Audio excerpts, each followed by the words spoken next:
setiap aku bongkar mesin Shogun itu di pikiranku tuh rada terheran-heran. Kenapa ya? Mesin Shogun itu menurutku memang legend dibanding mesin-mesin yang lainnya. Mesin sekelasnya, bebek sekelas ini ya, dibanding Yamaha atau Honda itu, ini menurutku paling legend pada zamannya. Ini menurutku ya. Jadi motor ini itu teknologinya lebih wah daripada yang lainnya. Kenapa saya bilang gitu ya? Nah, gini ya.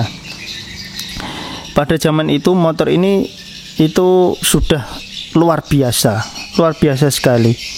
Waktu itu aku masih SD lah, masih kecil. Kebetulan omku itu punya motor Shogun. Ada Pak Leku itu dua punya Shogun semua, yang satu Shogun kebo, yang satu Shogun 110 tapi yang setelah kebo ya. Nah, kayak gini. Ini saya kasih tahu kenapa menurutku mesin ini sangat-sangat legend. Mesin ini itu dari segi mesin, dari segi pengapian kelistrikan itu benar-benar legend dibandingkan yang lainnya. Kenapa saya bilang kayak gitu?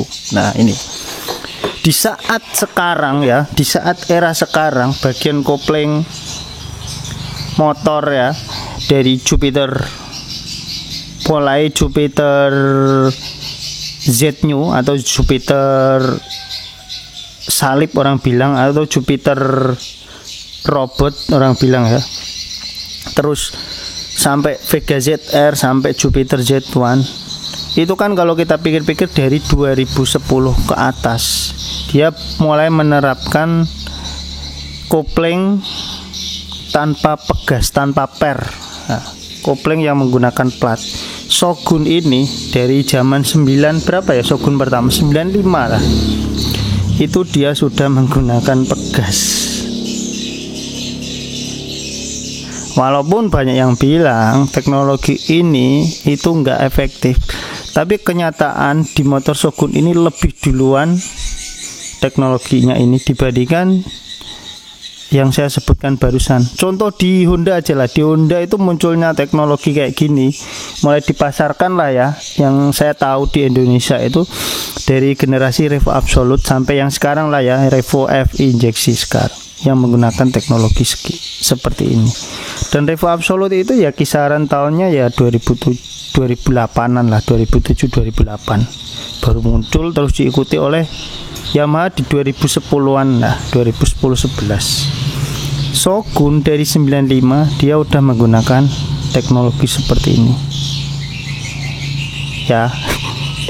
Luar biasa kan. Nah, ini nanti saya ceritain kehebatan-kehebatannya terus. Nah, ini kita ngomongin masih di bagian mesin lah ya.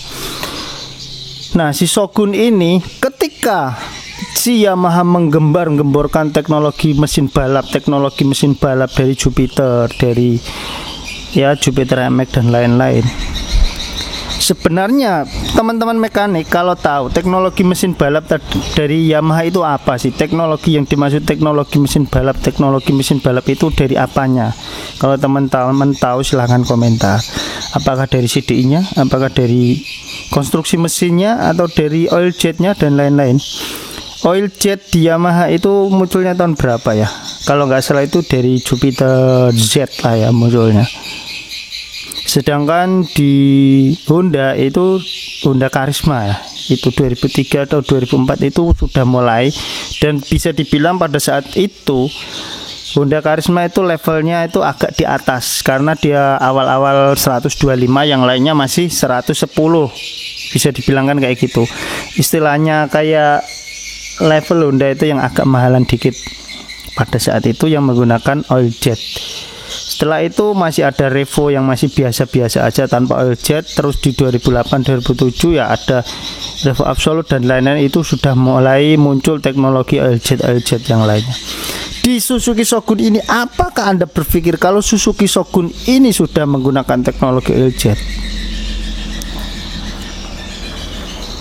Kasih tahu ya, Shogun ini dari yang tahun 95 ya, itu udah menggunakan oil jet Kang tuh. Tuh bisa lihat ya, itu lubang kecil di atas itu. Bayangkan pada era itu, tahun itu Si Shogun ini sudah menggunakan oil jet. Luar biasa, asli luar biasa. Makanya nggak heran kalau orang itu buru CD-nya Shogun, buru part-partnya Shogun, kayaknya dari pistonnya, CDI-nya jadi buruan orang. Tapi tetap hasilnya nggak akan bisa sama dengan Shogun. Shogun itu udah istilahnya yang lain dimodif pakai CDI yang aftermarket yang limitnya sekian, pakai piston yang sekian. Ini udah bawaan lahir, itu udah bisa dibilang hampir sempurna lah. Ini udah bawaan lahir. Oil jet punya, kampas kopling udah modern, piston ya kan, piston dengan setang itu masih besaran piston diameternya. Kalau kita bilang itu overbore lah ya. Jadi misal diameter pistonnya itu 53,5 misalnya, atau 54 lah ya, misalnya ini 54, struknya itu nggak sampai 54, itu overbore ya. Jadi makanya nggak heran kalau Shogun itu kategori mesin yang rakus lah ya. Dia udah overbore, kompresnya rendah, makanya makan BBM-nya itu banyak, boros orang bilang. Tapi dari situ karena kompresnya rendah, overbore ya kan, membuat motor ini tuh tahan. Nggak usah pakai radiator, nggak usah pakai yang aneh-aneh. Dengan hanya mengandalkan udara, mesin itu tetap bisa adem. Tambah lagi oil jet ini pendingin piston, luar biasa pada zaman itu ya. Terus ini lagi ya, ini mungkin ya gimana ya, agak gimana gitu loh ya. Karena setahu saya itu pioner 4 tak lah bisa dibilang, itu kan Honda lah ya. Yang lainnya kayak Yamaha aja dari zaman dulu yang ngandalin FR-nya ya, FR 7580. Honda udah Honda 70C, generasi CC ya. Itu udah 4 tak lah ya, bisa dibilang ya. Nah, ketika si Yamaha pada era ini ya masih ngandalin 4 taknya ya Krypton, 2 taknya ya Fish R itu ya. Terus Honda itu ngandalin Grand, Impreza, Supra ya kan. Generasi-generasi itu yang sistem pengapiannya sendiri masih menggunakan AC ya, arus bolak-balik. Shogun ini udah DC.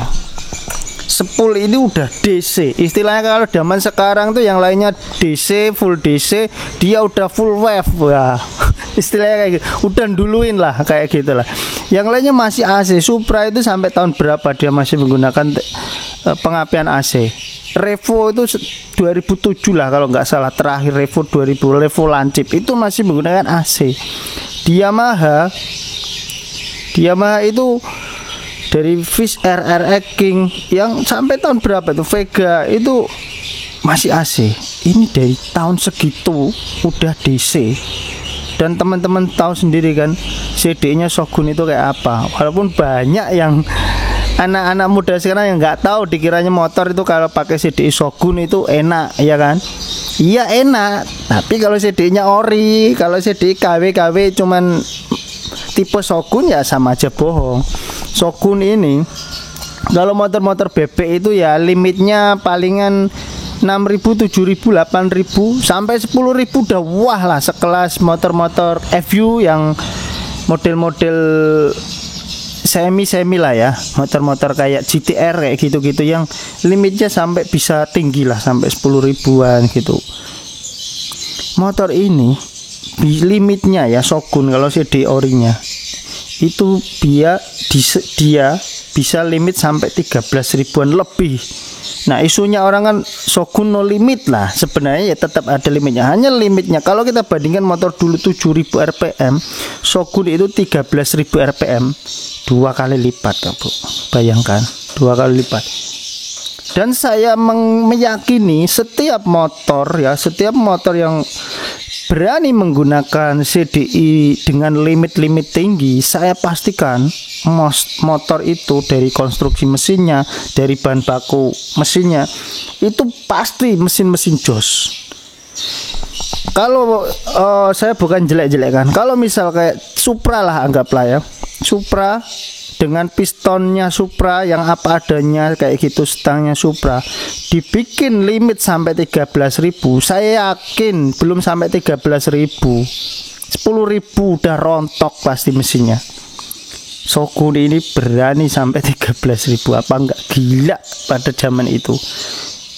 Memang pada zaman itu Suzuki dan Yamaha itu lagi gila-gilanya masalah naikkan, masalah kecepatan itu memang lagi gila-gilanya.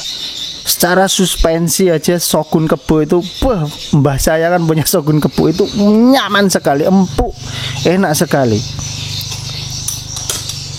Saya kadang kalau ingat mesin Shogun kayak gini tuh, karena keluarga saya dulu banyak yang punya, Pale, mbah banyak yang punya motor Shogun kayak gini. Jadi kayak wah gitu, teringat zaman-zaman dulu betapa sangarnya motor ini. Bukan saya membela ya, tapi memang kalau kita bandingin head to head lah sama sekelasnya, yang menurut saya masih bisa ngimbangi ini tuh Krypton lah, masih mending Krypton itu masih, karena dia udah ada balancernya. Ketika si Shogun ini pakai CDI yang limbahnya tinggi, pakai oil jet, si Krypton dia menggunakan teknologi lain, yaitu menggunakan balancer. Nah itu cukup asing buat motor bebek. Kalau motor-motor sport udah biasa, kalau motor bebek menggunakan balancer itu kan udah wah pada zaman itu. Tapi karena ya itu tadi limitnya tinggi motor ini ya kan, terus pasti jelas mesinnya kan mesin-mesin hebat semua, dari piston, setang dan lain, pasti hebat. Nggak heran pada waktu itu saya itu pernah tahu kalau harga piston pada zaman itu loh, ini pada zaman saya waktu masih sekolah, harga pistonnya Shogun original itu 400.000. Sedangkan original smash itu nggak sampai 200.000, berapa kali lipat harganya. Padahal piston smash ditaruh Shogun itu bisa sama-sama ori. Nah, image harga spare part Suzuki yang mahal itu melekat sampai sekarang. Suzuki itu spare partnya mahal, Suzuki itu spare partnya mahal. Padahal sekarang spare part Suzuki itu udah murah-murah. Tapi ya jelas ketika piston smash ditaruh di Shogun itu jelas berbeda, secara kualitas jelas berbeda. Makanya kualitas smash, walaupun smash itu motor bandel, tetap masih kalah bandel dengan Shogun. Buat teman-teman yang pernah punya motor Shogun Shogun Kebo ataupun Shogun Ariel lah ya, sekarang ini zamannya orang bilang Shogun Ariel lah, itu termasuk Shogun ya. Shogun Ariel sih nggak sehebat Shogun Kebo, tapi termasuk mendekati lah, masih bagus.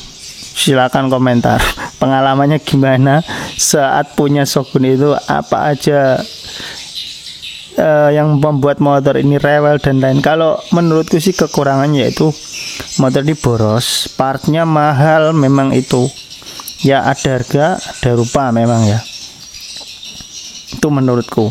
Tapi dibalik itu motor itu mempunyai banyak sekali kelebihan, banyak sekali kelebihan. CDI nya aja harga sekarang itu berapa? Kalau harga original Shogun Kebo itu 700 misalnya, itu di harga sekarang, sedangkan harga original CDI Shogun Kebo yang harga 700 itu nggak sama dengan yang ada di motor. Luar biasa motor ini. Memang motor ini mempunyai jalur oli yang bagus, pendinginan mesin yang bagus, pengapian yang bagus ya untuk saat itu. Nanti ada yang banding-bandingin, yo bagusan Ninja 250, Ninja 600, nah beda lagi kelasnya. Hanya saja motor ini itu boros, itu aja.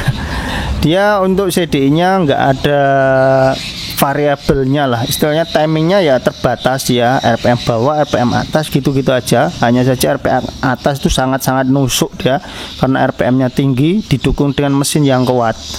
Nah itu menangnya motor ini kayak gitu.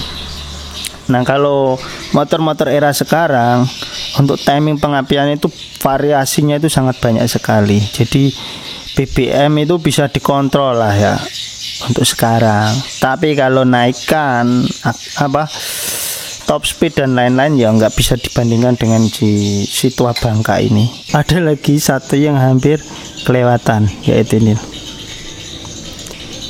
Nah, selang bypass olinya dari pompa oli sini untuk nyembur ke sini. Jadi selain bisa mendinginkan silinder, Semburannya sini juga memberikan pelumasan di bagian rantai kamrat. Luar biasa. Guys, jangan lupa di like, subscribe. Nanti kita bahas mesin legend yang lainnya. Wassalamualaikum.